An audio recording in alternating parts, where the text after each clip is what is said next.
Welcome back to the channel and welcome back to another quick pick prediction video. In this video, I'll be predicting the bantamweight bout between Pedro Munhoz versus Chris Gutierrez and high season right here. As I'm going average confidence Chris Gutierrez. And I'm gonna say it's more so a momentum pick right now.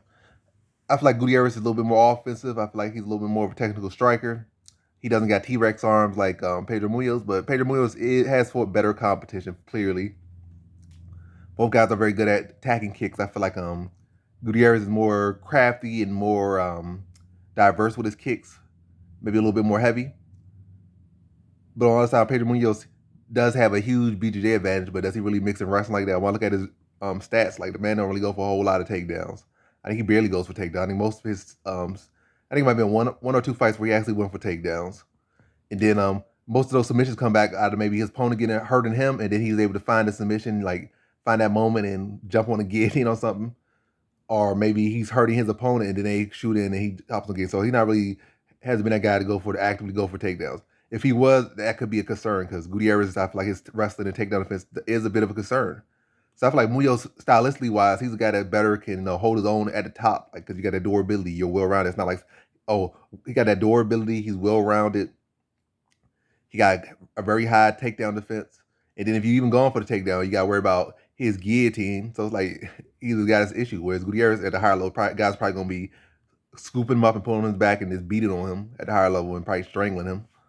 But he should be able to get by Munoz because Munoz is not going to really mix the takedowns. And even if he did, he probably not going to have the best success because that's not what he has been doing his career. So like you're not doing that in your career, you're going to try to do it now, you're going to have issues with that. And also Gutierrez probably going to come in better prepared.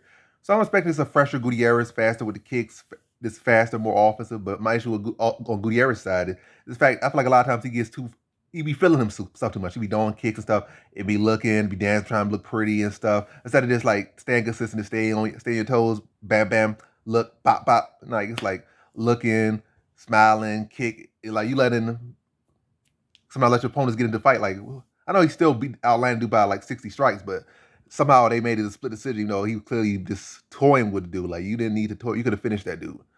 And same dude, Chase Hooper finished or whatnot. Like he made obviously it wasn't a close fight, but the judges were obviously like sleeping on the clock too, and maybe they were feeling themselves or something. They weren't even looking at the fight. Like I don't know, because that was clearly a shutdown decision, maybe even 30-26 or something. But yeah, all I'm saying, Gutierrez needed to stay on and come in sharp, and he probably ain't gonna get the finish. Munoz is a tough guy to deal with, but you at least gotta stay active, or you allow your opponent to get in the fight, or and also like I said, Munoz is not a guy you can sleep on. You keep sleeping on him with his little T-Rex arms, he's gonna touch you with a hook, rock you, and then you're gonna be in the guillotine and sleep or something, or you gonna wake up on your back and they rubbing your chest and stuff. You like got you in a look like a dead roach, waking you back up to life. So you gotta be sharp here. Like this is not no gimme at all. This is his biggest fight of all time, and he got to fight like it.